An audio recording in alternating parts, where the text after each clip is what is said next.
here is a little bit more information about transabled, able-bodied people who identify as disabled. This was made a few years ago. Where have I been? I just did not know about this. I didn't. And it's called Transabled Community. You know what it is? Do you have any idea? And as soon as you say the word trans, what immediately probably comes to mind is you probably start thinking about transgender people. Not the same. And let me help you out here what a transabled person is. It is a person that has defined trans ability as a desire or a need for a person to identify as an able-bodied by other able to transform his or body to obtain physical impairment. So basically, a person who wants to become deaf, blind, an amputee, paraplegic, with a really, really strong desire. This is transabled. So a good example of this, there was a woman that wanted to be blind, and she was a 30-year-old woman out of North Carolina. And with the help of a doctor, she purposely blinded herself by pouring drain cleaner in her eyes. And she could never be happier now that she's blind. Yeah, this is a woman I spoke about in my video. It was a psychologist who helped her, and it was 2 drops in each eye of drain cleaner. But obviously, if it was running down her cheeks, then more had to be used to ensure that the desired effect was going to occur, was going to happen.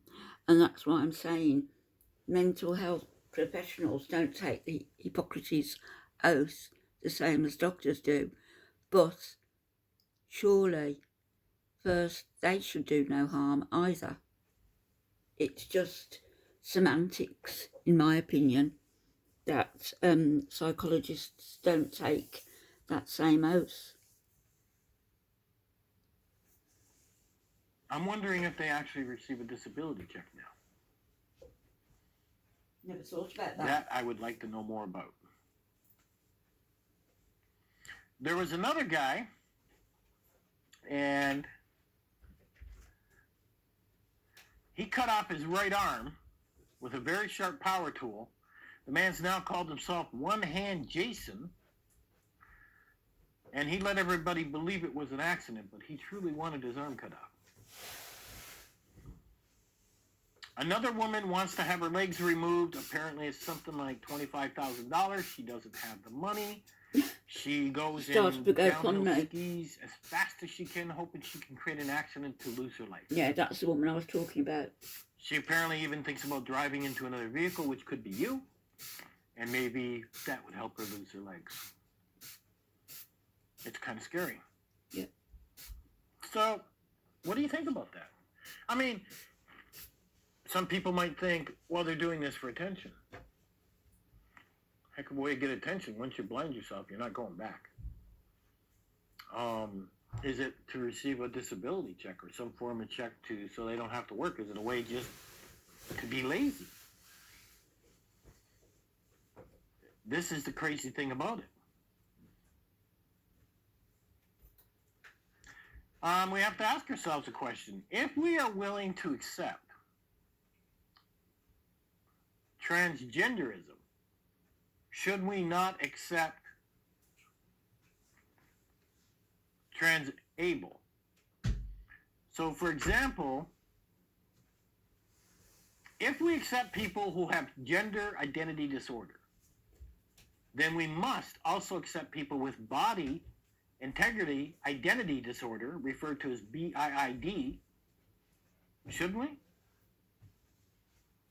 No, so we shouldn't. When somebody makes a post, for example, and says, I really want my arm gone because I hate my arm, I don't want it anymore. Then section them. Should you be posting in Facebook saying... And get them help. I hope you're able to find a doctor to remove your arm. No. Should you be supportive? No. There's a lot of questions about this, and the transabled community, and they do have a community, however small, they do have a community, It's becoming more and more prominent day by day. And even though they're a small number as of right now, transabled people are making the news for coming off as rude, insulting to the ones who are actually born with lifelong disabilities. So somebody that's born with a disability, cerebral palsy, people stuck in wheelchairs, they are very rude to these people. Why? So there's a lot of controversy of people on all sides, from transgenders that don't agree with this to people that are disabled that don't agree with this, but the transabled people would like to also be understood. So what do you think? Do you think these people are nuts? No. Do you think they're normal? Do you think we should just mind our own business? We should say, hey, if you want to cut both your legs off and you can afford it, who am I to judge? Go ahead and get it done, and I hope it makes you happy. A lot of questions with this, and I'm sure you're going to start to see it. You're probably even going to see YouTube. Should we therefore be accepting of anorexia nervosa, of bulimia, of there's myriad of different issues that we could go into and say, should we accept this then? People self-harming. Wasn't this when people actually, provision was made for them to, because they were a danger to themselves, that they were taken into care and given the help that they would not seek for themselves? I don't know. Jen will run this sooner or later. And I'm sure it's going to gain a lot of hate on one side and it's going to gain a lot of support on another side. And there's just a lot of things that people will be scratching their heads about. So I'd like to know what you guys think. Well, that's my opinion. Are you going to embrace the transabled community and support them? Are you against them? Not against the person. The woman that was actually trying to drive down the road and thinking about running into somebody, I'm thinking, boy, maybe she actually did. Built in my vehicle now, but doesn't know whether she caused it. There seems to be a whole lot of crazy out there. At any rate, let me know in the comments what you guys think, and I'll have some links where you can read more about this. Catch you guys. Link to this man's channel in my description.